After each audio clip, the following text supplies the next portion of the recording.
Dr. Jorge Sampaio, antes de mais, e desde já muito obrigado. Gostava de saber, nesta Casa de Abril que o senhor inaugurou já há alguns anos, qual é a sensação de, a poucos dias de um ato tão decisivo para todos nós, vir falar aqui nesta casa onde, enfim, de alguma forma não estou a dizer que estejam encerrados os ideais de Abril, mas é uma Casa de Abril para todos os efeitos. Soube-lhe bem esta experiência? Soube bem. Eu acho que nunca nada está encerrado. Está sempre em permanente reabertura e, portanto, o 25 de Abril para a minha geração, certamente também para a sua, foi algo com o qual não contávamos e felizmente aconteceu. Já éramos pessoas na maturidade, permitiu uma transformação neste país depois de muitas vicissitudes, que interessa pouco agora referir. E a circunstância de haver a Associação 25 de Abril, uma vez que tem mantido uma atividade de edição, de exposições, de eventos vários, acho bem que problematize o cotidiano, sem olhar para o passado, olhando para o futuro. Hoje as exigências são diferentes. Exato. É uma forma de manter vivos os ideais de Abril, ou quem sabe reabrir Abril, os seus ideais. O doutor disse aqui uma coisa que me está a marcar desde o momento que eu ouvi, e é quase na parte final do almoço, porque acho que é importante partirmos disto. O doutor disse que falhámos todos no facto de não conseguirmos encontrar pontos de compromisso. Desde logo, esta ideia de que a culpa, em termos políticos, não se esgota só naqueles que elegemos, os deputados, sejam, ou que exerçam cargos. Esta noção de que, de facto, isto é com todos nós, e o facto de perceber que, de uma vez por todas, agora que isto está quase a bater no fundo, é preciso encontrar pontos de compromisso. Dr. Jorge, esta mensagem é atualíssima. Como é que vamos trocar isto por miúdos na noite de 5 de junho? Gostava de saber, mas não sei. A única coisa que eu acho é que... O reconhecer isto já é importante. É muitíssimo importante. Já se percebeu que esta campanha eleitoral, que foi muito viva e dura, com certeza, para os seus protagonistas principais, não pode substituir o trabalho árduo que vem a seguir às eleições terem terminado, e, portanto, formações de governo, plataformas de governação, cumprimento dos requisitos que foram colocados pelo Fundo Monetário Internacional e pelo Banco Central Europeu e pela Comissão. Portanto, há aqui um programa que se sobrepõe, de algum modo, a outras coisas que se poderiam fazer, que tem que ser feito. Algumas coisas são estritamente financeiras e com reflexos sociais importantes, outras são coisas que nós, francamente, se não para não dizer todas, mas muitas, podíamos já ter feito e podíamos já ter ensaiado maneira de as fazer. Nós temos muitos diagnósticos em Portugal, temos muita noção de que as coisas são o que são, mas temos, todavia, muita dificuldade de levar as coisas adiante. As medidas. Concretizar, avaliar a concretização. E eu acho que isso é que precisa de uma grande capacidade de compromisso e precisa de uma avaliação constante. Você comprometeu-se a isto, não se fez porquê, vamos agora tentar fazer melhor neste prazo assim. Se nós não temos prazos, quer dizer, estou a falar em geral, há evidente muitos prazos, mas não temos prazos para avaliar, para cumprir diretivas, para ver como é que aquela legislação está a ser perseguida. Temos coisas burocraticamente pesadas, apesar da simplificação que realmente foi importante. De modo que, a seguir às eleições, existe de nós uma grande capacidade de não querer e nem poder naturalmente ser absorventes de todas as responsabilidades, saber partilhá-las, saber o que os outros têm a dizer. Eu não sou a favor dos consensos pelos consensos, porque acho que as ideologias continuam a ter uma função, continuam a haver alternativas bem distintas, mas eu acho que tenho que dar alguma coisa de meu e receber alguma coisa do outro, e o outro tem que me dar alguma coisa e vice-versa, para ver se encontramos, agora é isto, estamos de acordo, você vai apoiar isto, eu vou apoiar aquilo, quer dizer, e isto é a única maneira de fazer funcionar um país. Doutor, mas isto dito e reconhecido por alguém que já exerceu muitos cargos, com muita responsabilidade, ou seja, se quiser, estamos a falar de um diálogo de gerações, os novos protagonistas hoje, de gerações mais novas, acha que de alguma forma os nossos políticos de hoje ou estão deslumbrados com o poder, porque estas questões, digamos, do saber sentar-se à mesa, saber descobrir os tais pontos de compromisso, digamos, os novos líderes, são eles, reproduzem aquilo que a geração política anterior se calhar teve de pior? O caro António Colasso, Eu estou contente por ver novas gerações de políticos há uns anos esta parte. Mas também novas políticas, novas atitudes, novas formas de estar na política, digamos, certo? Novas formas de estar na política, exato. Mas eu tenho esperança que as exigências são tão pesadas. Um país pequeno, num contexto de uma união monetária complexa, onde temos déficits orçamentais e negativa na dívida pública também, déficits muito significativos. Eu tenho a esperança, sinceramente, que gente preparada, inteligente, que está por aí e que foi participando aqui e acolá, assuma as suas responsabilidades, quaisquer que elas sejam, de que setor venham, e procurem mobilizar o país para esse trabalho inadiável e para essas exigências que se vão colocar a todos nós, a mim, a si, a todos os outros. Doutor, acha que, digamos, isto dito, quer para o Dr. Jorge Sampaio, o Dr. Mário Soares, Ramalhianos, enfim, os líderes que cumpriram de alguma forma a sua função mais no imediato, no passado, mas dito hoje, que ganharam alguma distanciação sob o tempo, acha que se calhar estes nossos amigos deviam ser mais ouvidos, a experiência, ou acha que a juventude hoje em dia ainda não soube dar conta do recado? Não sei, eu acho que os tempos são muito difíceis. Sim.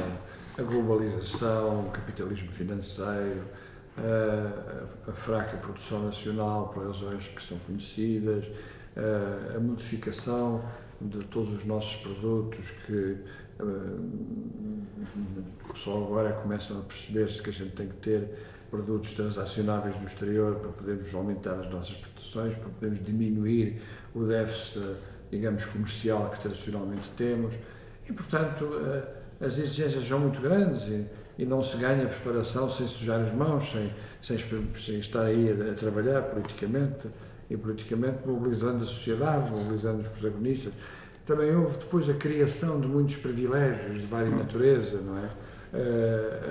O Sr. Doutor veio aqui hoje um pouco causticamente colocar algumas questões. Portanto, nós não podemos fazer uma sociedade com o mínimo de coesão através da força de privilégios, através da força comunicacional que existe, que é, digamos, abarbatada por alguns setores em detrimento de todos os outros. Doutor, por exemplo, uma questão muito concreta, a questão da agricultura, que está hoje a ser colocada, curiosamente, por um líder mais à direita, neste caso.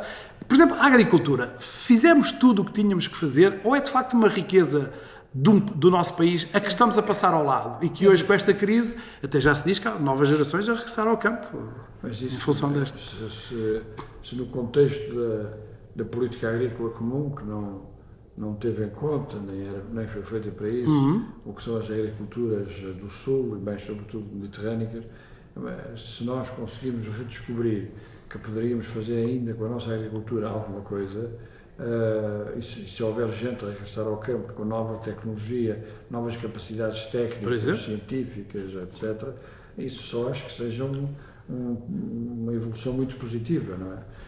Como, por exemplo, Clássico, por exemplo, porque é que a gente não assenta definitivamente a sério com tudo o que isso significa nos solos da aptidão florestal que nós temos e não fazemos da floresta uma coisa ainda muito mais importante daquilo que ela que já é, porque é uma coisa para a qual há aptidão nos nossos solos, não é? Mas nós não conseguimos... Florestal, mas também é agrícola. Florestal e agrícola. Também é agrícola, exato. Há terrenos as nossas maçãs, a nossa... Há terrenos que não têm aptidão agrícola nenhuma, portanto... certo. Mas de qualquer maneira, mas outros que têm, não é pouco, portanto...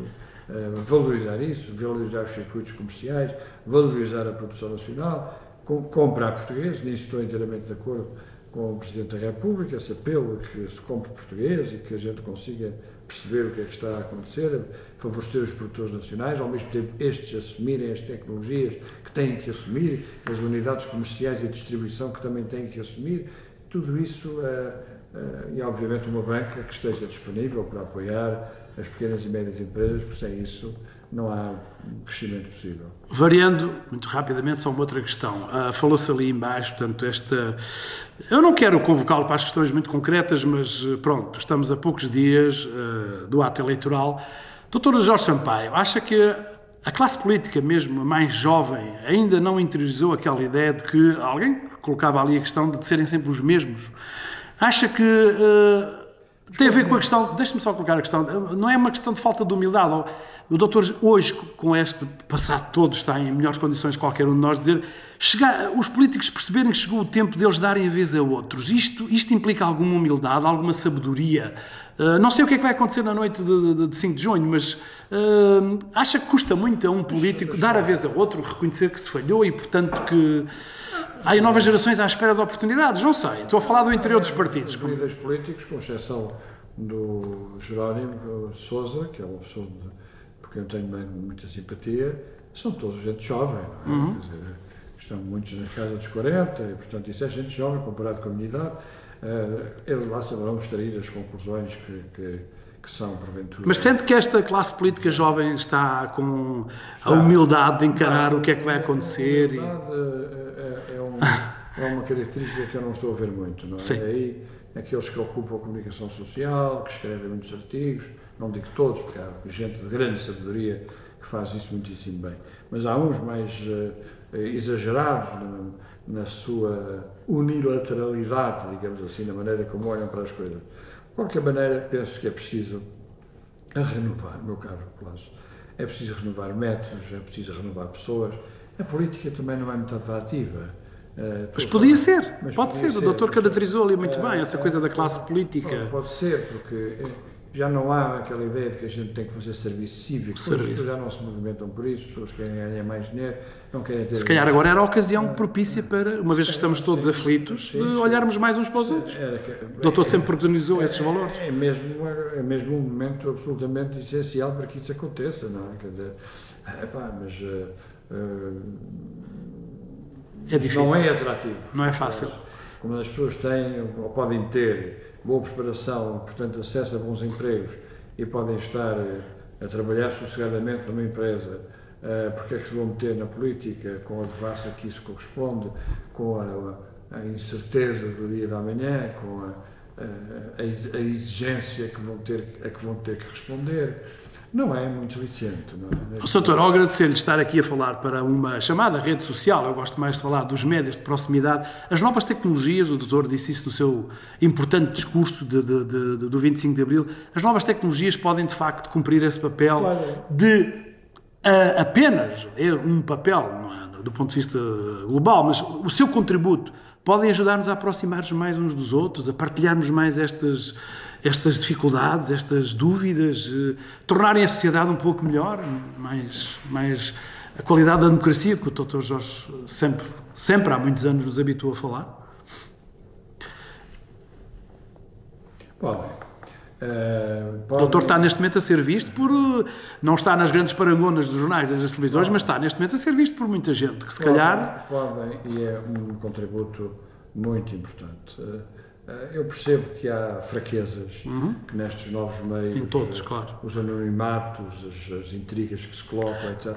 Mas isso... Junto-me a si a denunciá-los. É um elemento desagradável. Agora, há elementos agradáveis fantásticos, circunstâncias do que tem acontecido por um mundo fora, de promoção de pessoas e de mulheres que utilizam estes meios para se promover economicamente as suas pequenas empresas, ou, digamos, a interculturalidade que tudo isto permitiu ao nível da informação, da troca de opiniões, é um elemento essencial da explanação de ideias, da troca de experiências, de estudo científico. Tem um lado negativo pesado, que ainda não está estabilizado, digamos assim. Vamos ver o que é que acontece daqui a 5 ou 10 anos.